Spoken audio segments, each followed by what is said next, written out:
my phone in. Hang on, let me just plug my phone in. Okay. I mean, we can talk in the meantime. I just need to find my charger so the phone doesn't die midway through. Oh, here it is. Beautiful.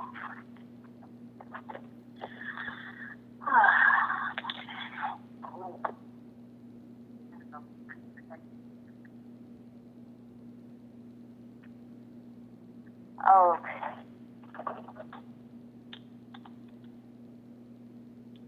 I'll stay in this one spot. Okay. Okay. Hello? So, I'm Jason with the Self-Represented Litigant Society, and I'm talking with one of our clients, and we're going to call her Jane Doe. And she is on the phone in the Toronto area, and she has recently experienced somewhat of a success in her case. Jane, can you tell us a little bit, tiny background about what your case was about and what it is that you wanted to accomplish with our services? Basically, it was a case where my ex-husband was suing for money with a contract that had stipulations that there would not be any monies issued to him prior to the sale of the house. So the property is not sold; it's still my principal residence, and that's basically what happened. So he sued for that. So he was suing you in small claims court, and you came to us in August of 2016. Can you tell us, if you remember, what was the goal of our support plan for you? What is it that you were looking to accomplish with this lawsuit against you? Well, I couldn't afford a lawyer, and I needed guidance in order to be effective with this case. It had me quite nervous, and I wanted to do the best I possibly can. So I actually found you guys online, and with the hope that you would help to answer some of the questions or to direct me. And so my first conversation with you was able to guide me. Well, first of all, to let you know it was the end of the world is the most important thing, because I was quite nervous about the whole process. I didn't know what to expect. So just having you explain that's not the end of the world. It's it can be a winnable case. Kind of sets the tone for the working relationship. I trusted your knowledge because of just how you spoke to me and the information you had, and you were easily giving this information, which turns out to always be accurate because you're working within the rules of the law, the small claims. Well, within the realms of the rules in the small claims court. And the direction that you gave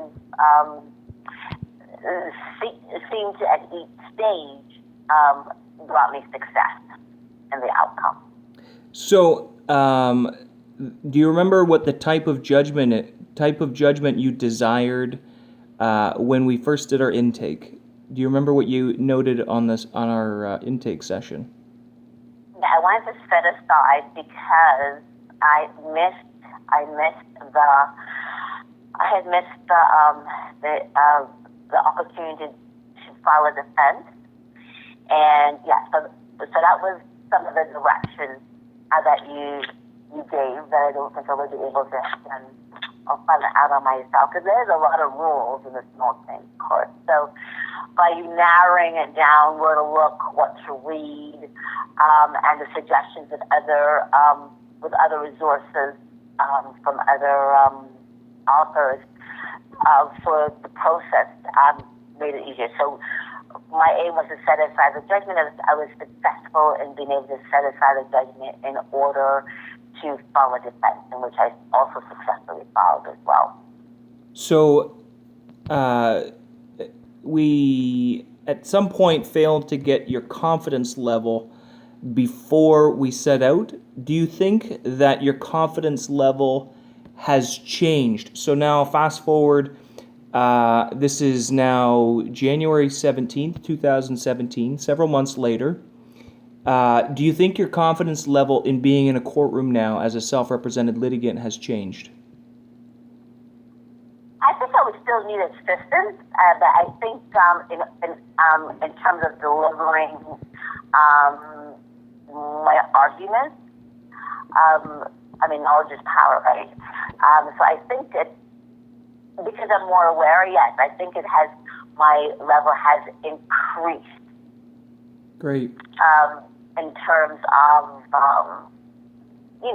like once you put the paper away and you really kind of absorb what's going on. And as far as our legal coaching goes, what is it that you think you got the most value out of? Or any of our services, I should say.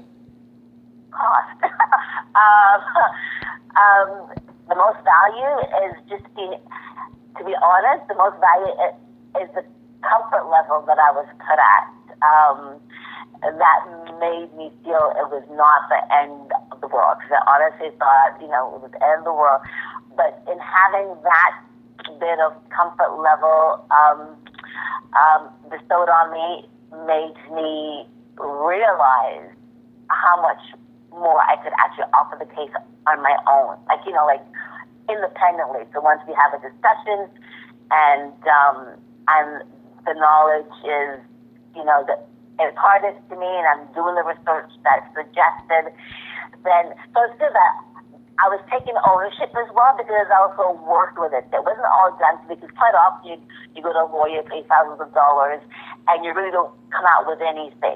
You just you either win the case or not win the case, but not really understanding the process.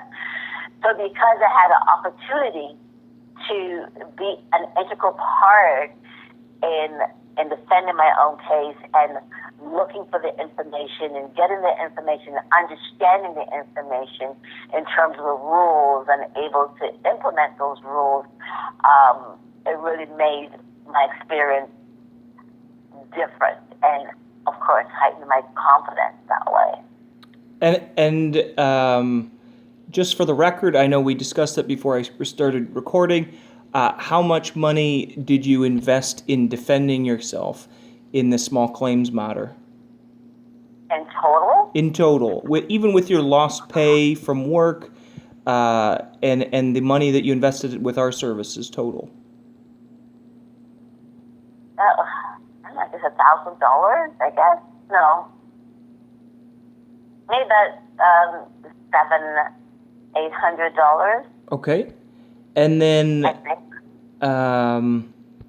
just to confirm, just a couple days ago, you contacted us and you told us that the case was withdrawn, that the plaintiff, the opposing party, your ex-spouse, withdrew his case at the settlement conference here in Ontario for small claims court. Is that correct? That's correct. Awesome. So, anything else that you'd like to say about our services and how they've affected you?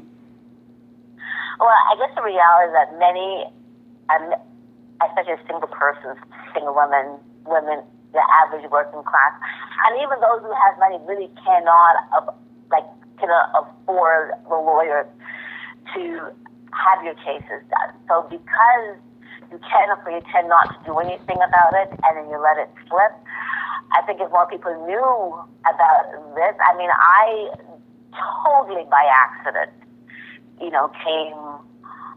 upon this on your information and your website, not looking for that. I didn't even know such a thing existed, right? So my next thing would have been like a paralegal, whatever. But then after having a conversation with you and I think it was a great experience, because you're knowledgeable, made the difference in the world, and you are willing to spend the time and input the time and energy, and to make sure that not only understanding the case, but also be able to, to divulge the information learned and all that sort of stuff. So the whole process of a novice to being a little bit better than a novice. Actually, a lot better. I'm better. You know what? You know why I've learned? Because I was able to debrief fully my thoughts and the process. I was able to say what was wrong in the process of the conference of the settlement conference. If I hadn't learned anything, then I would not be able to recognize the issues. And if this case matter is not reopened, but a new claim is filed, I was able to recognize what are the issues that really can be addressed and the crux of the case that I possibly could win, just in case this case ever opens again or a new claim is filed. Well, congratulations with this case, and thanks for the words. Thank you very much. I really appreciate your help. It was just really awesome.